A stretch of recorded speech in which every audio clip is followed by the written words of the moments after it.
Hello ladies and gentlemen, and welcome back to my channel for another Hot Toys Star Wars The Mandalorian 1/6 scale figure unboxing and review video. Now today we're taking a look at none other than the Stormtrooper squad leader. Now I for one love the original trilogy Stormtrooper design, so when Hot Toys put this guy up for pre-order I absolutely had to grab him. In fact, I got two, and I'll tell you why throughout the course of the video. Now if you are looking to pick him up, he is available from toyswonderland.com. Link for that is of course down in the description below. They have 12-month installment plans and an awesome reward system. What we're gonna do now though is get the box laying flat in the light box and do the unboxing. Here of course we have the box art, and it's done in the usual Star Wars style packaging. An image of the figure right up here front and center, the Hot Toys exclusive logo, plus the wraparound banner with a few more product shots, one in the front and an even bigger one on the side. You do of course have all of the relevant legal information on the back. Now if you're sitting there wondering, Justin, why on earth did you pick up two? Well, I'm going to see if you can remove this orange pauldron, because this version of the Stormtrooper, which is based off the Rogue One mold, is my favourite Stormtrooper of all time. The design just works so very well. So, we'll see. If we can remove the pauldron, then yeah, I've lucked out. Now I have just a classic, almost fully clean version of a Rogue One trooper, which these days is rather hard to come by. But here we have him. First in-hand impressions are relatively positive. I already know exactly what I'm getting here. What we are going to do now though is get all of his accessories laid out in the light box and take a closer look at everything he comes with. Here we have all the parts and pieces. Now starting off with the display base first, we have the same old tried and true footprint diorama style display base. We've got a sand-like texture up on top. This time, however, we have a subtle green wash in the crevices. We also have Stormtrooper Squad Leader on a gorgeous metal nameplate, plus a regular crotch grabber. Now you do actually get two blasters, the first of which is the E22. I love the design of this blaster, and I have ever since we first saw it in Rogue One. The double-barreled look, the big honkin' stock, and of course you do have a strap. You also, however, get the E11, and now that we have them side by side, it's a great opportunity to compare them, and as you can see, the E11 definitely forms the base of the E22. You can see that they have just simply applied the stock and the barrel onto the front there, but the base body is almost identical. They're both very nicely painted with a silver dry brush, and E11 can have this section pulled back to act as a kind of stock of sorts, even though we never really see that in the original trilogy. You also get the full array of Stormtrooper hands. This time they are slightly weathered on the outside, and you do have a ton of padded texture and detail on the inside. What we are going to do now though is get the squad leader himself out here and take a closer look. Here we have him standing straight up and down in the light box, no crazy poses or accessories or anything like that. And for the most part, we've seen a lot of this before. It's a Rogue One Stormtrooper with an orange pauldron and a little bit of weathering.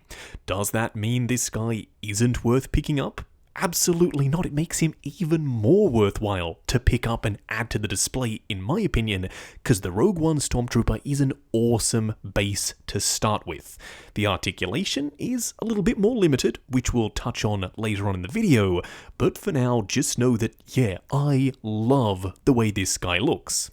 What we are going to do now, though, is take him off the rotating turntable, punch in, and take a closer look at the details. Here we have him up close and personal. Now we won't spend a ton of time in this view because I'm pretty sure you'll know exactly what you're looking at by this point. It's a Rogue One Stormtrooper with an orange pauldron. Now let's talk about the helmet. They haven't changed a ton here, but I'm pleased to report that they've slightly improved the green on the lenses. They're a little bit more vibrant, and I for one love to see it. There's also some subtle weathering around the entire thing. It's not too in your face like the Remnant Trooper, it's just a nice subtle pass. He does, however, have this big honkin' line across the top of his bucket here, which I'm not a huge fan of. Now as for the pauldron itself, I'm pleased to report it is fully removable.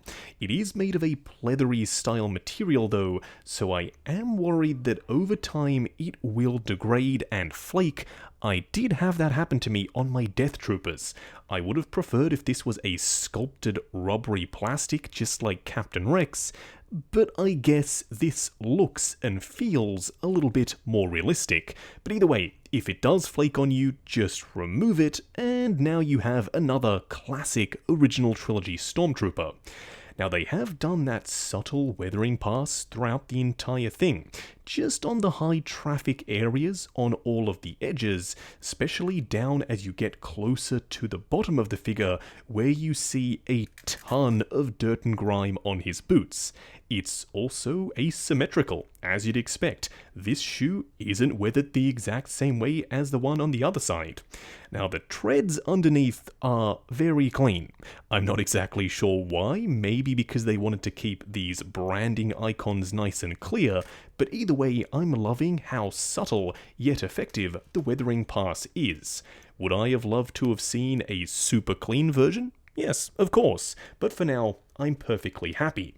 Now, he does have the detonator on the back, as we discussed earlier, but what I didn't tell you is this is magnetic. It's a super simple, straightforward piece that just pops on there, and I really do think that magnets are a great way of doing this, but I think they nailed it with the Rogue One design, and we'll touch on that in just a second. Now, one thing that's always perplexed me is this little hole up the top. Do let me know if you know what that is for, or if that's just a byproduct of how they vacuum formed the molds for the Stormtrooper armor for the movies. Therefore, Hot Toys decided to include that for accuracy's sake. But either way, it's something that I find quite curious. Other than that, the undersuit is entirely made of fabric, so if you go crazy with your posing, yeah, you should be perfectly fine. Now for a quick side-by-side comparison, here we have the super crispy clean Rogue One Stormtrooper on the left, which, by the way, I love, and the squad leader on the right. Now they are very similar, but where they differ is in the paint application process.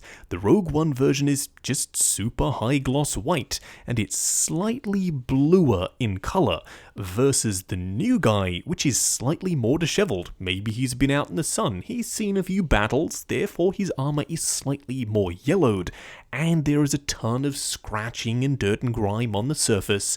Which do I prefer? Hands down, still gotta be the Rogue One version. I can't help myself, I love the way it looks, but the new guy is still a really great choice. Just going over articulation. Now bear in mind this is my personal copy of the figure, so I'm gonna be a little bit more careful. I'm sure when you get yours in hand, you can push the joints slightly further than I'm willing to go. Also, if you've ever articulated a Rogue One Stormtrooper, this guy moves in the exact same way, so you kind of already know what to expect. Now the helmet does have a ball joint at the base of it, plus at the base of the neck, going forward and back a fairly respectable amount. Swivel, then of course pivot side to side. The arms will go up to there, they will go forward and back on soft ratchets, butterfly joint at the shoulder, swivel at the bicep, a ratcheted double bend at the elbow that unfortunately only gets you to 90, and of course a regular 1/6 scale wrist peg. The torso is pretty much static. There is a lot of padding plus 2 pieces of armor, so you don't get a ton of range forward and back, swivel or pivot side to side.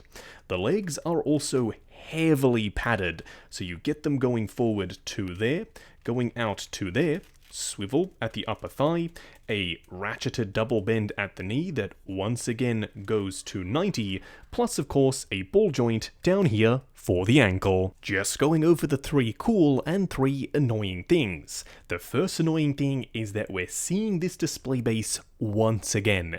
For the Mandalorian line, I'm pretty sure at least 90% of the figures have had this very display base, just in a slightly different color.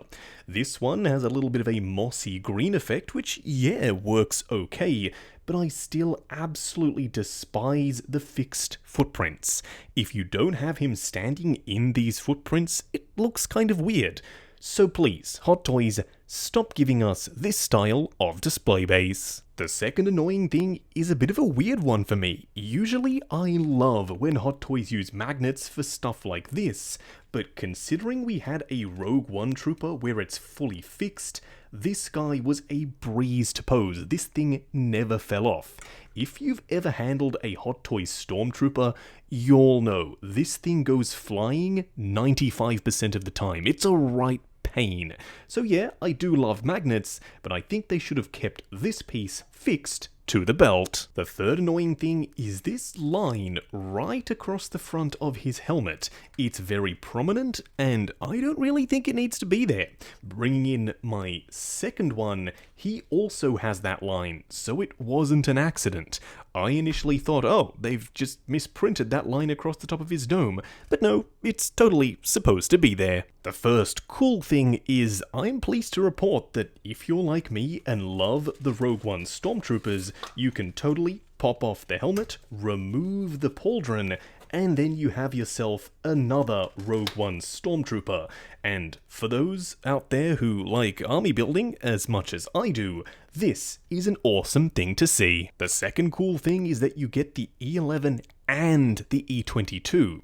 I'm pretty sure in the episode this was the blaster that this Stormtrooper was using, but they've given you this as well, because I'm fairly certain that Hot Toys knew we'd be picking up multiples, removing the pauldrons, then wanting some regular Stormtroopers, so if you do that, you don't have to go hunting for an E11. The third cool thing is a very small quality of life improvement, but I'm super glad to see it here.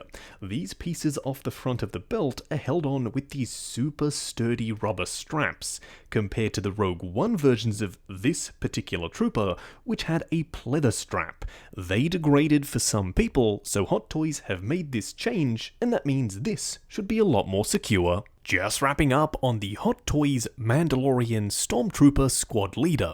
Now, going into this, I'm pretty sure we all knew what to expect. It's the already fantastic Rogue One Stormtrooper base, then they've taken it, added some weathering here and there, changed a few things, some for the better, some for the worse, and added a brand spanking new orange pauldron. Overall, I love this figure. He's another awesome Stormtrooper, which Hot Toys tends to nail. A couple of things though that I think they could have done differently. Number one, the detonator with the magnet. I know why they did it, because this, I'm pretty sure, is the base for the mortar Stormtrooper, so that has to be removable because that's what he pops in the mortar. Hot Toys were probably sitting down thinking, how do we get our money's worth out of engineering that new belt?